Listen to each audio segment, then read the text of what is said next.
Right now, under the freezing waves of the North Sea, there's a country nobody remembers voting to disappear. Fishermen have been dragging up mammoth tusks in their nets for over a century, ancient axes, human bones, and for the longest time everyone just called it junk from the deep. But it wasn't junk. It was someone's home. 8,000 years ago, you could have walked from London to Amsterdam without getting your feet wet. An entire landmass, forests, rivers, hunting grounds, sat exactly where cargo ships now cross open water. Then, one day, it vanished. Not slowly, not politely, it got swallowed. And by the end of this video, you'll never look at the North Sea the same way again. Most people think the sea has always been where it is now. Britain's an island, Europe's a continent, and there's water in between. End of story, right? Here's the crack in that story. Britain hasn't always been an island. For most of human history, it was just the western edge of Europe. No boats needed, no English Channel, just land all the way across. That land had a name once, or at least archaeologists gave it one, Doggerland. Named after the Dogger Bank, a sandbank fishermen have worked for generations, not realizing they were sailing over a lost country. So here's what we're actually asking today. How does an entire landmass, big enough to hold rivers, forests, and thousands of people, simply drown? Was it slow or sudden? And what does a place like this have to do with the flood defenses being built in your own city right now? So let's go deeper than anyone has ever taken you before. During the last ice age, so much of Earth's water was locked up in glaciers that sea levels were over 400 feet lower than today. Picture the ocean with the plug half pulled out. That exposed land, a lot of it, including the wide, low plain connecting Britain to mainland Europe. Doggerland wasn't a narrow strip. At its peak, it may have been larger than the entire United Kingdom. Then the ice started melting, and once glaciers start releasing water back into the ocean, there's no putting it back. Sea levels crept up, year after year, generation after generation. Rivers that once cut through open plains slowly turned into estuaries. Hunting grounds became marshland. Marshland became mudflats. Mudflats became seabed. But here's the part that nobody talks about. This wasn't just erosion. Around 8,150 years ago, something catastrophic happened off the coast of Norway. A massive underwater landslide, now called the Storegga Slide, sent an estimated 30,500 cubic kilometers of sediment collapsing down the seafloor. That triggered a tsunami.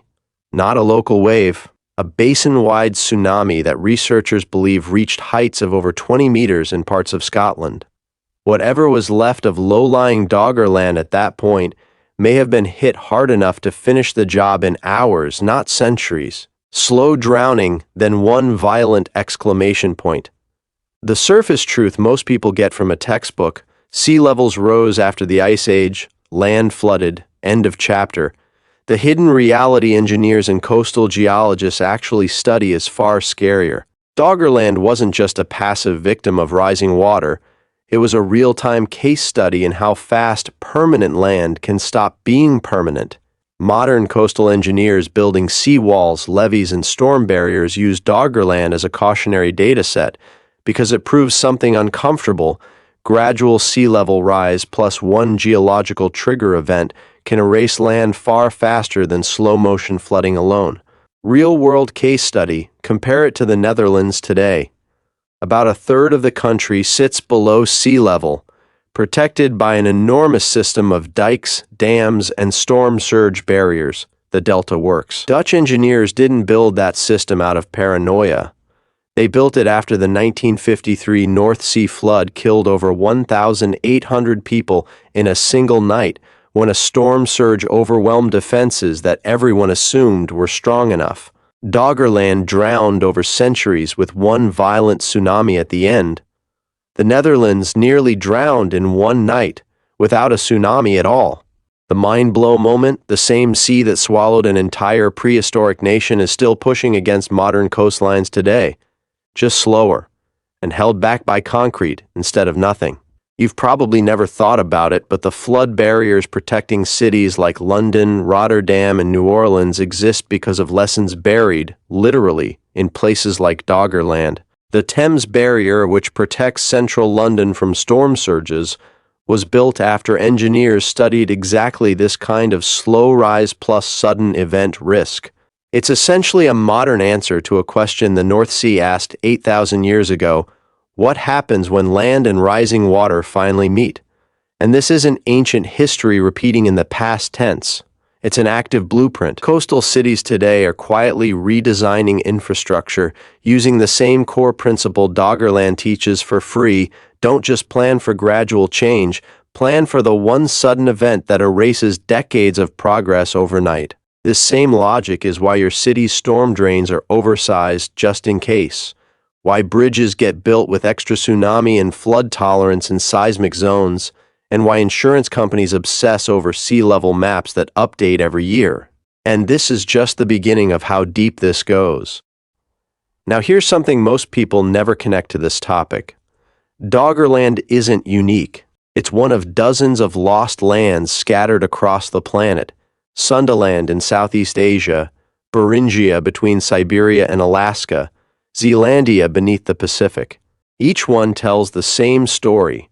Humans built lives on land the ocean has since reclaimed. Think of Earth's coastlines less like a fixed border on a map and more like a tide line drawn in wet sand.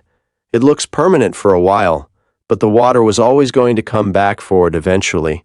Which brings us to the one question this entire video has been building toward. So here's what we found. An entire prehistoric nation once sat where cargo ships now cross open water. It drowned slowly for centuries. Then a Norwegian landslide may have finished it in hours.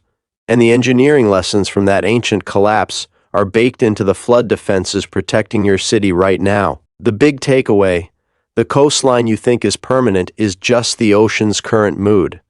Now I want to know, had you ever heard of Doggerland before this video?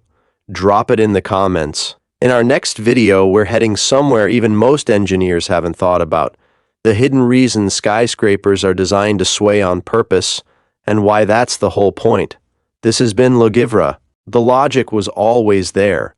You just had to look beneath the surface.